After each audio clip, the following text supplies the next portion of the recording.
Hello guys, good evening sa inyong lahat. At nandito naman po tayo ulit. I'm Josa Cargergos of Victory International. Okay, so ang topic natin ngayon connected doon sa una nating mga videos na napapanood ninyo. Kung hindi nyo pa napanood, panoorin nyo po ito. So yun po yung alamin ang kumpanya bago sumali. Yan. Sunod, paano sumali sa network marketing. Yan. So, yun yung mga videos natin previous. So, dapat kung hindi nyo pa napanood, panoorin nyo po at ito na po yung kasunod nito. Yan. So, itong sunod na videos na ating mapapanood ay kung ano yung sikreto ng network marketing. Okay. So, yung topic po natin ngayon is about network marketing, kung papaano yung mag-uumpisa yung network marketing na gagawin mo. So, meron tayong sikreto. Pwedeng sa ibang company, pwede kang bumili ng maraming package o yung tinatawag na multiple package. So, depende sa'yo. So, meron mga company na nagpumapayag na tawag dito, pwedeng bumili ka ng 15 package, 7 package, 31 package, 3 package, and pwede kang bumili ng isang package lang. So, ito po yung mga sekreto kung bakit, depende kasi sa gusto mong mag-start. Okay, kung mga marami kang package na bibilhin, so, ang tawag sa'yo investor na kasi marami ka ng package na binibili. So, ang tanong, kung magkano naman yung ilalabas mo kung marami kang package na bibilhin. So, for example, ang isang package nagkakahalaga ng 5,998. So, kung 7 package ang bibilhin mo, so ito ay times 7, 5,998 times 7. So, ito ay nagkakahalaga ng 41,986. So, malaki-laki rin yung mabibitawan mong pera for the start. Okay. So, kung medyo kinapos ka, pwede rin na kumuha ka ng 3 package. So, yung 3 package na yon, kapag ang isang package nagkakahalaga ng 5,998 times 3, so maglalabas ka ng 17,994. Okay. So ngayon, kung isang package lang ang kunin mo, so magkakahalaga lang siya ng 5,998. Kunwari lang yung price na ibibigay sa inyo. Okay. So nakadepende po yon kung magkano yung package na bibili nyo. So nakadepende rin kung ilang package ang iyong kukunin. So nakadepende rin sa iyo. Kung konting package, isang package, mas minimal, ito compare mo dun sa multiple package na bibilhin mo. So maliwanag po 'yon. Mas konti, mas maliit. Pag mas malaki, mas marami kang ilalabas na capital. So maliwanag po 'yon. Pag madaming package, madaming capital kang ilalabas. So, okay po yon. So, maliwanag. So, bibigyan ko lang kayo ng example kapag kayo po ay nag multiple package. So, isample lang natin yung 7 package.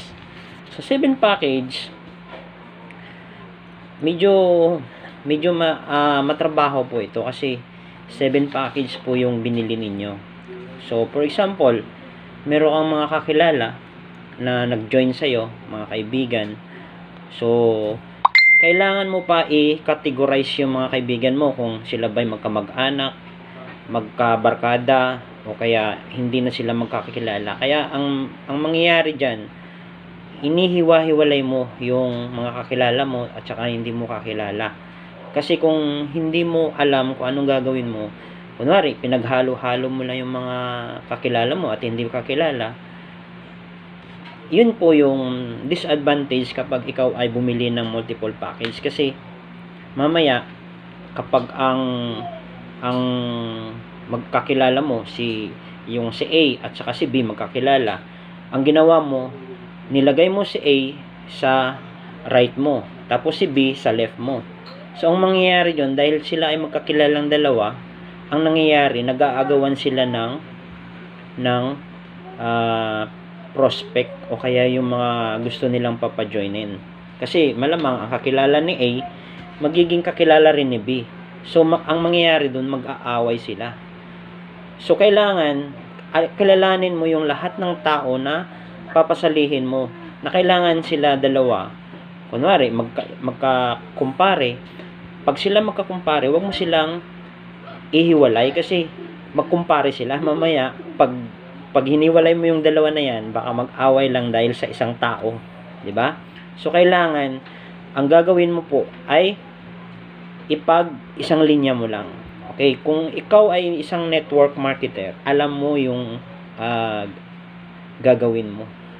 So, yun po yung mga isang sikreto kung bakit napakabilis yung network na mangyayari. Kasi, yung mga kakilala mo na at mga kumpare mo, kapag isang linya lang sila, nagtutulungan po sila niyan.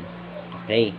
So, yung mga magkumpare, ganyan, nasa right side sila lahat. Tapos, yung mga pamilya naman nasa left side.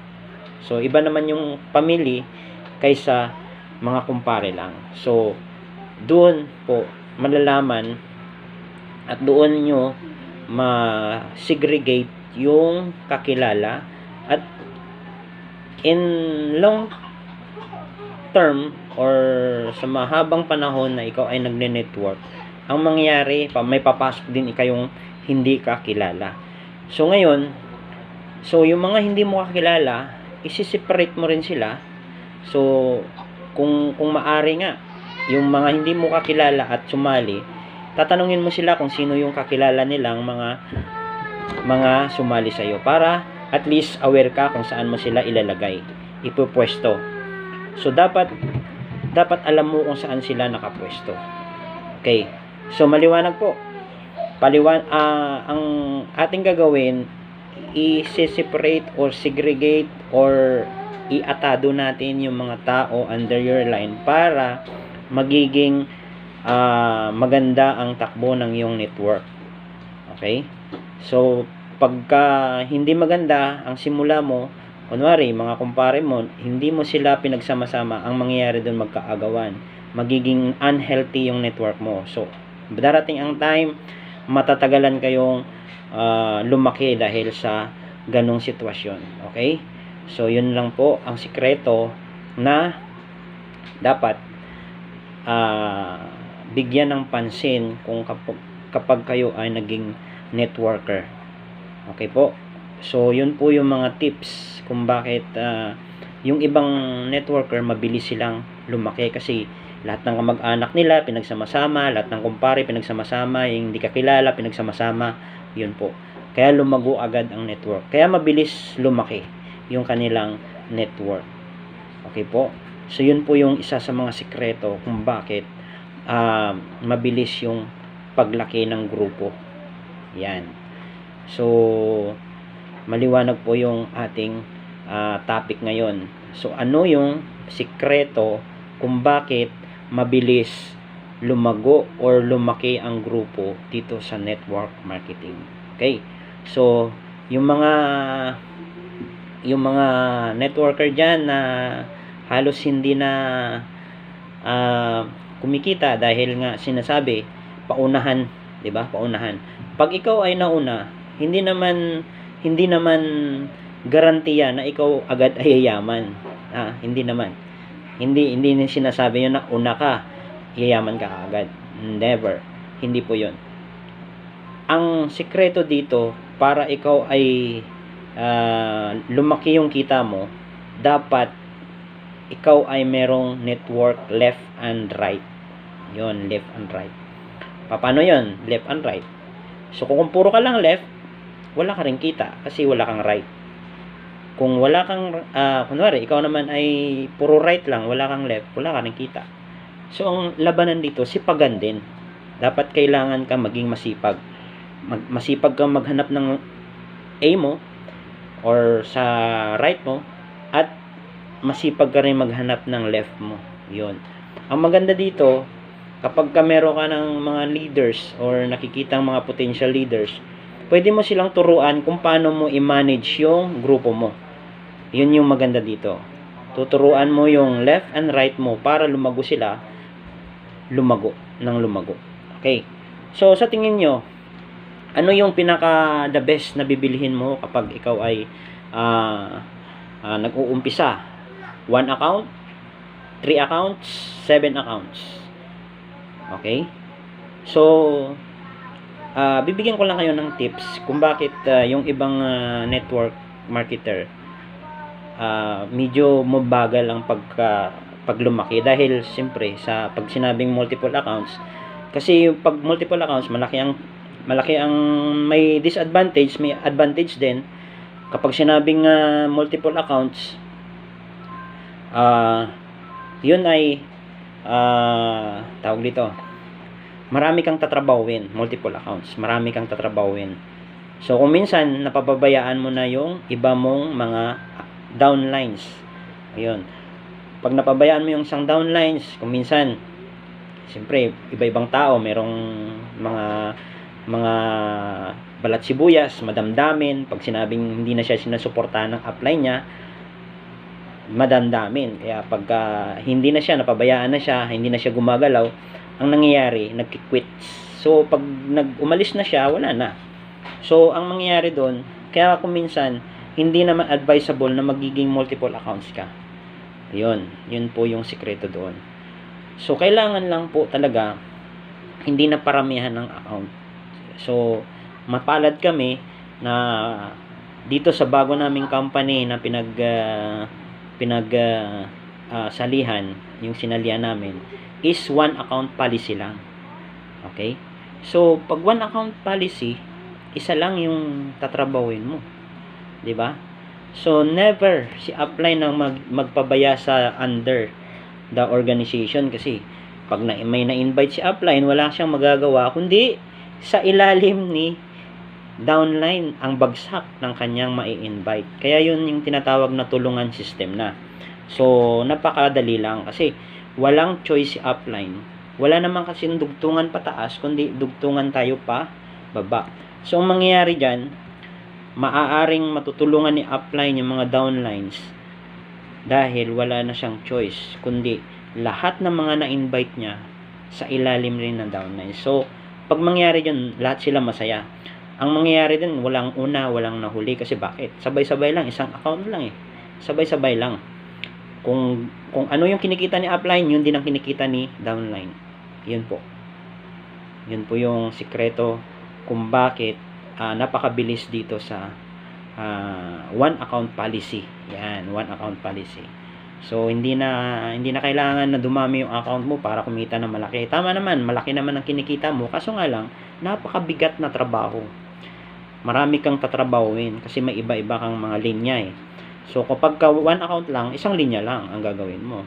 So ganun din si upline mo, wala rin siyang choice kundi sa'yo rin lahat ang bagsak nun.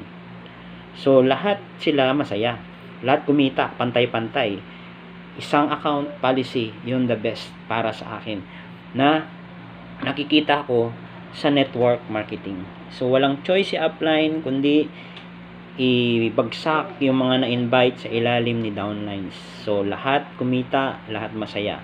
Yun po yung sikreto kung bakit mabilis lumago ang grupo. So once again, I'm Descartes Jergos, proud to be Victory International. Bye-bye.